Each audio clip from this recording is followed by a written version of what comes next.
Hello, everyone, and welcome back. And this is going to be my New Hampshire primary prediction video. We're going to talk about how I believe the primary is going to play out and how we got to where we are. Um, After the primary on Tuesday, we will have 55 more V's to go. Yes, you heard me correctly. The Democrats have 57 nominating contests.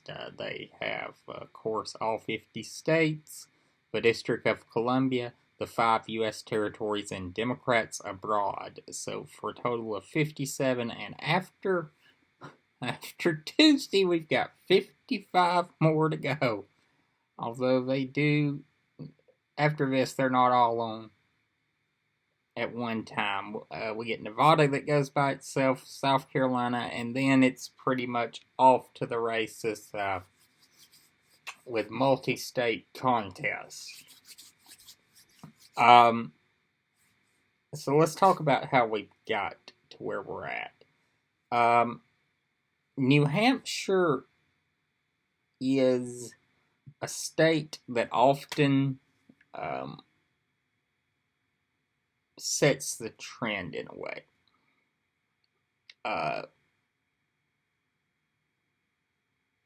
If you win it, like in 2008, Barack Obama came out of Iowa with a win. He lost in New Hampshire to Hillary Clinton. 2004, John Kerry came out of the election in Iowa with a win. He was from a neighboring state. He was going up against the neighboring state's former governor, in Howard Dean, and he won in New Hampshire. And it was off to the races for Kerry. In very short order, he had the nomination wrapped up. In 2016, Bernie Sanders came very close in Iowa, shocked a lot of people, and won the New Hampshire primary by nearly 20 points against Hillary Clinton, and gave Hillary Clinton a lot bigger challenge than she was expecting. It was really never in doubt that she would win the primary. She was always very much in the lead. Her strong support among African American voters was a big reason behind that, and she won the primary fairly comfortably, but Bernie gave her a lot bigger challenge than she was anticipating, and I think really appreciated it. He was really a thorn in her side. So, so the state of play for this election for a long time has really been your top three. It's been Bernie, who's from neighboring Vermont, Elizabeth Warren, who's from the neighboring Massachusetts, and former Vice President Biden, who, of course, is former Vice President. And we're going to talk about him because he's come on later, former Mayor Pete Buttigieg. But the top three have really kind of, since last year, been the ones that people have talked about that are the real contenders there. And for the longest time, it seemed like it was going to be a battle between Bernie Sanders and Elizabeth Warren. They're from neighboring states.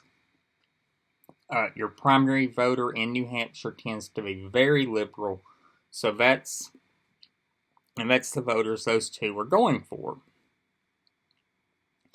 As time has gone on, Bernie has really taken a commanding lead among liberal voters. Elizabeth Warren's kind of faded into third place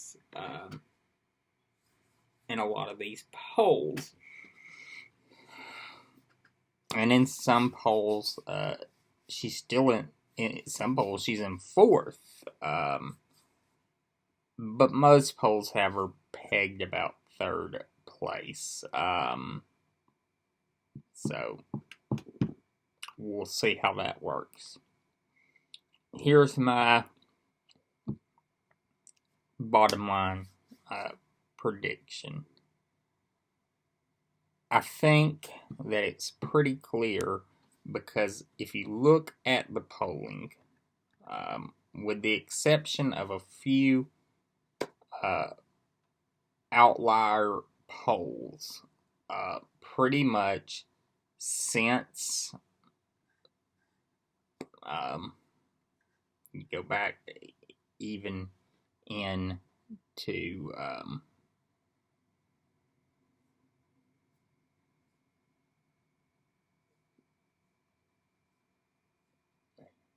you have to go really back all the way to November to find a poll in which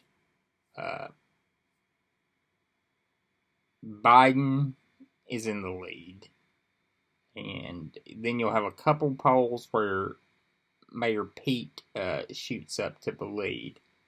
But pretty consistently since October, November time frame, it has been Bernie Sanders with the lead. And all the recent polls have shown that.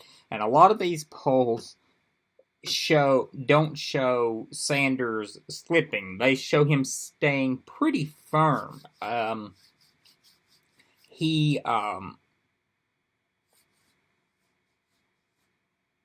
that's just a fact. That's where Sanders is hanging out.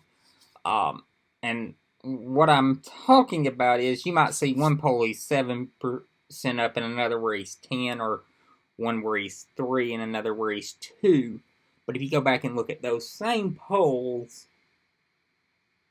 that were done previously, like I'll give you one for instance here.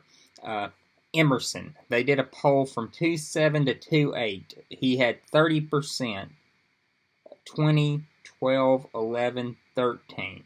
Let's Klobuchar at 13. So that's in that reading of that, she's in third place. And if she finishes in third place and Joe Biden finishes in 5th place, oh my. Oh, do we have a new one? No. Okay, I don't know why it refreshed there, but okay. I thought we might be getting a new poll on RCP. But you go back to the 2.6 to 2.7, it was 31 for Sanders, 24 for Buttigieg, 11, 11, and 9. Let's do, this is the most interesting to me. This is one where I can really point it out. So you go to CNN, University of New Hampshire. For 2.5 to 2.8, it was 28, 21, 9, 12, and 6.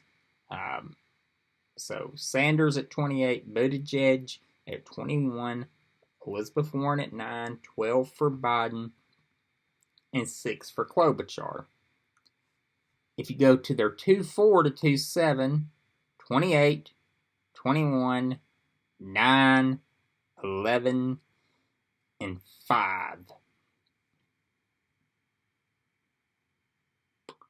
It's pretty, and in that poll, where the runoff came, was that,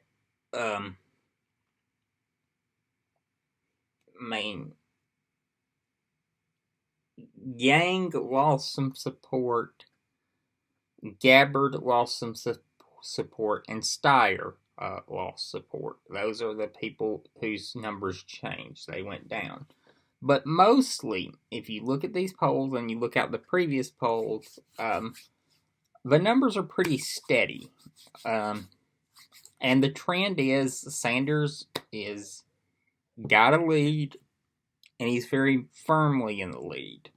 I don't think we're going to get into a deal like we did in Iowa where you can really argue over who won.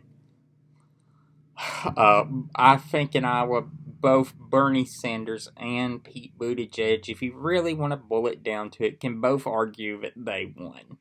Um, and Pete Buttigieg got the most delegates and he got the highest percentage. But Bernie Sanders and him are so close, it's really not going to matter in the end. So, what it has helped Buttigieg do is surge, though. He is coming in with a head of fire. He has bolted to second place in many polls. So that begs the question, who does Jake think is going to win, and how does he think this is going to shape out? And we did the big picture reveal on the first one in Iowa, and I saved my pictures, so we'll do this for all of the contests. The picture reveal, who do I think is going to win the New Hampshire primary? I think it's going to be Bernie. Bernie, like I said, the polls are pretty consistent at the moment on New Hampshire. It shows Bernie in the lead. Bernie supporters, as I've said, are locked in. Bernie Sanders has a huge on-the-ground get-out-the-vote operation. And like I said, his supporters are committed. I said it the other day. I think Bernie Sanders supporters are as committed to their candidate as Donald Trump voters are to Donald Trump. And that is a huge advantage. When you have supporters that are passionate about a candidate and committed, it's really easy to get out the vote. And that's a big thing. The flip side to that is Democratic voters are also very fearful of Bernie Sanders. The problem is there's too many alternatives and people are too stubborn to strategically vote, in my opinion. I don't think that enough people are going to go into the polls in New Hampshire and say, all right, the trend for second place here is going to be Pete Buttigieg. I may be an Amy Klobuchar supporter in New Hampshire, and I don't like Bernie Sanders, so I'm going to go in and I'm going to vote for Pete Buttigieg because he presents the best chance in my state of stopping Bernie Sanders. And, if enough people do that, you may have an upset. I think second place in the state of New Hampshire is very, in my opinion, kind of a settled deal now. I think that the second place finisher in New Hampshire is going to be Pete Buttigieg. I think Buttigieg is very on track for a second place finish. The real race, I think, in New Hampshire is going to be for third place. And I think it's really going to be a jump ball between Elizabeth Warren, Joe Biden, and it's appearing now Amy Klobuchar. If Elizabeth Warren, in my opinion, she has to finish in third place. She cannot afford to finish in fourth place. I think she is more in need to finish in third place than Joe Biden. She's from a neighboring state. She has spent a lot of effort in New Hampshire.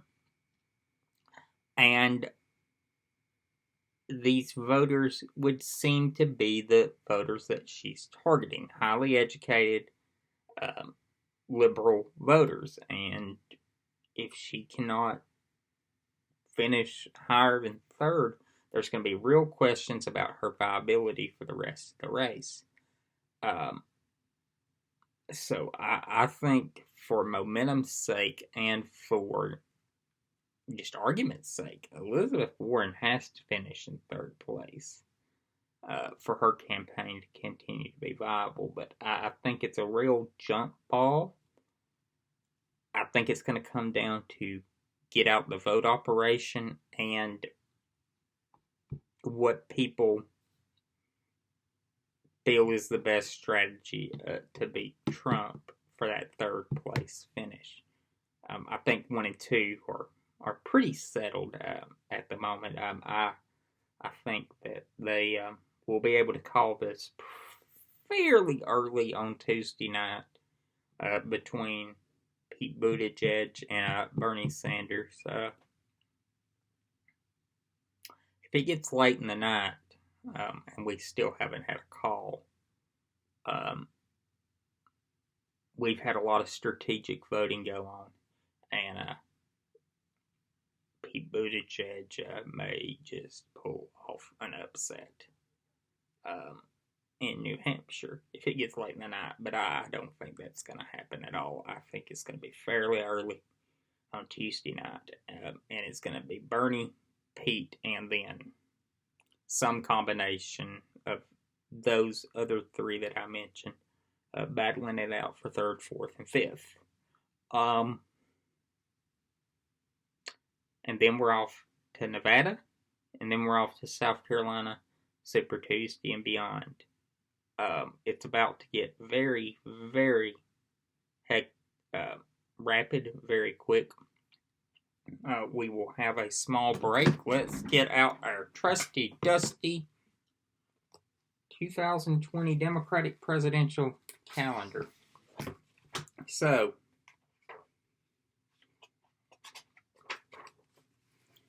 in February, we've already had the Iowa caucuses on the 3rd, New Hampshire on the 11th. The 22nd is the Nevada. The 29th is South Carolina. The 3rd is Super Tuesday.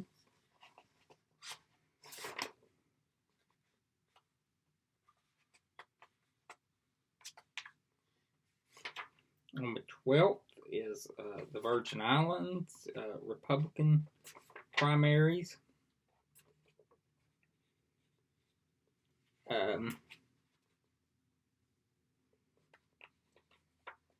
On the 14th is the Guam Republican Caucus and the North Marianas Island Democratic Convention.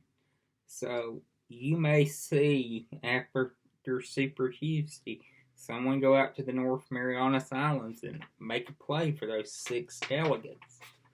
But the big one after Super Tuesday is on the 17th. You've got mini Super Tuesday. You've got Arizona for the Democrats. You've got Florida, Illinois,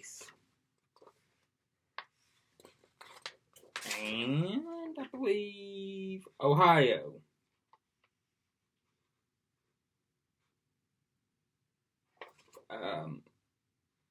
On the 24th, you've got the American Samoa Republican and the Georgia primaries. The 29th is Puerto Rico. And on the 4th of April, you've got Alaska and Hawaii, Louisiana, and Wyoming.